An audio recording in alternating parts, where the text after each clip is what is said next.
the ambulance to the trauma room at UofL Hospital, we continue our special series, Louisville in Crisis. We embedded with Metro EMS in the city's most dangerous hours, Saturday night into Sunday morning. We explain what they see on the streets and the emotions left behind. As nighttime falls over Louisville, a dark black sky blankets the streets. There are moments of silence, peace, waiting for what's to come. Things are definitely escalating. It's a lot more violent. The echoing sound of gunfire pierces the night air.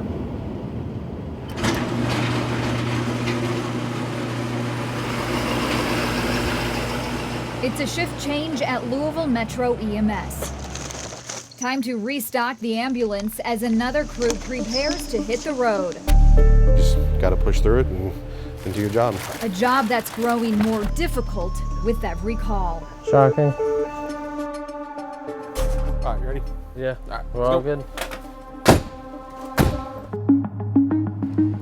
And so the unknown of the night begins. The job is much more than just medical calls and crashes. The violence is something that we've seen for many years.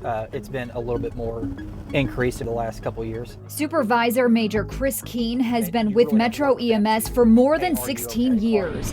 During an overnight shift, he'll drive around the county, checking in with his crews, wearing his required bulletproof vest. And we have had some violence towards EMS. There was a crew that was shot at back in, I believe, February or March of this year. As we rode along with city EMS crews during the city's most dangerous hours, our first call, a stabbing. The race to the scene begins. Flashing lights and sirens part traffic on the way to Taylor Boulevard near Arcade Avenue. LMPD says a woman was robbed and assaulted by a stranger, then driven to this McDonald's near Churchill Downs. When they arrived, treated it with the dressing over the wound to control any bleeding. So they'll be transported to the hospital to be evaluated.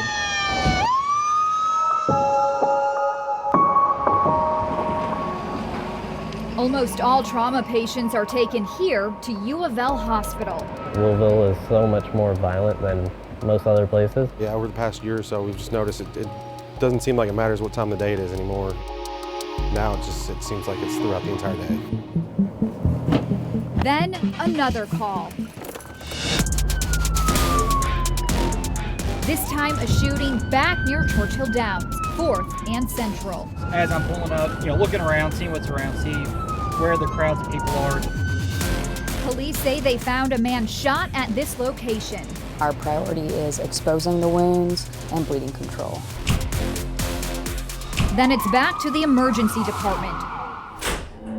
Through these doors, trauma victims are hurried into what's called Room 9.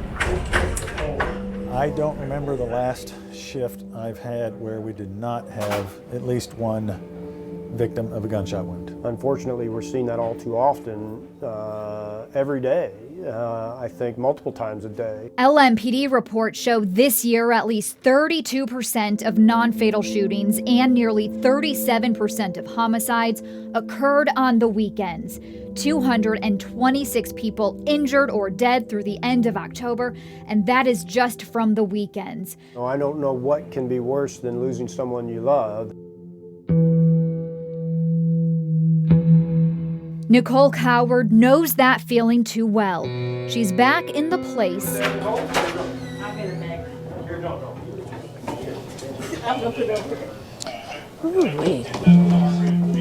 where her son spent some of his final moments alive. It's like it happened yesterday. Being in this room where my son was brought to. I don't know which bed it was, but I know he was in room 9. Her son Dookie was shot at his school bus stop almost 3 years ago.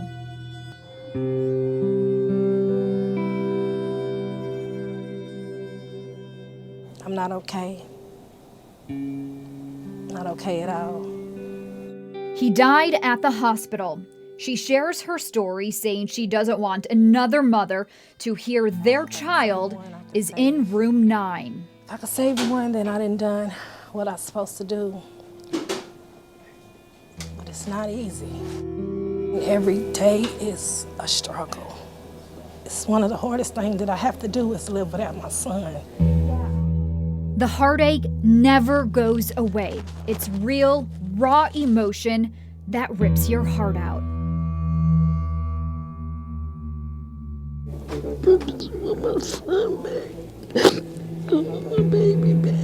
This is what the killers are doing to far too many families. Nobody deserves this. Nobody deserves to play God and take people's lives.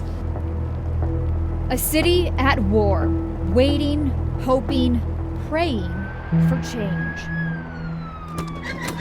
Louisville's a very beautiful city and has a lot to offer. As medical staff and families hold the line. It's difficult sometimes to see the beauty from our perspective because we see the ugly so often.